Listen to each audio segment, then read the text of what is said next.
Ohio. U.S. Navy veterans from Ohio and across the country are reacting to an exclusive Five on Your Side investigation. At least 15,000 veterans have been exposed to radiation from a leaking nuclear plant. Chief Investigator Ron Regan joins the Veterans Administration, knew of possible exposure, he reports, but did nothing. Well, I felt like they pulled the wool over my eyes. Joe Howe was 19 when he joined the Navy. In 1970, he was sent here to McMurdo Station, Antarctica, a Navy base powered by this nuclear reactor. A reactor we found was plagued by more than 400 malfunctions in the 1960s and 70s. Well, I think they need to come clean and say there was a risk, because they downplayed it all the time. Joe is now battling the effects of colon cancer. Cancer he suspects was caused by radiation exposure at McMurdo.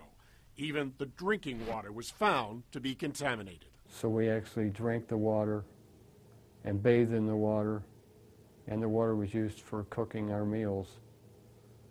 So there was no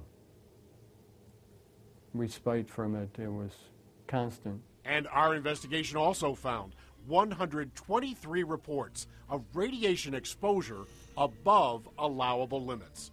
But repeated radiation claims by veterans across the country were denied by the VA, and veterans were left in the dark to suffer. If they had sent me a letter in 2004 telling me to get a colonoscopy, I would have averted this illness, because they would have just snipped off a polyp instead of having to remove a tumor. John Howard is another Ohio veteran who served at McMurdo. Well, we deserve to find out what we were exposed to and what effects it's had on us and what they're going to do about it. I mean, look how long it took them to admit Agent Orange.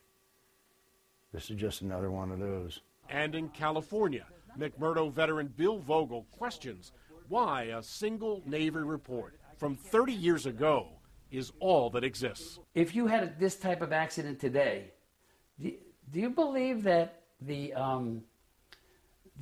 people who had the accident would be permitted to do their own accident report and write their own file on this? That's what happened.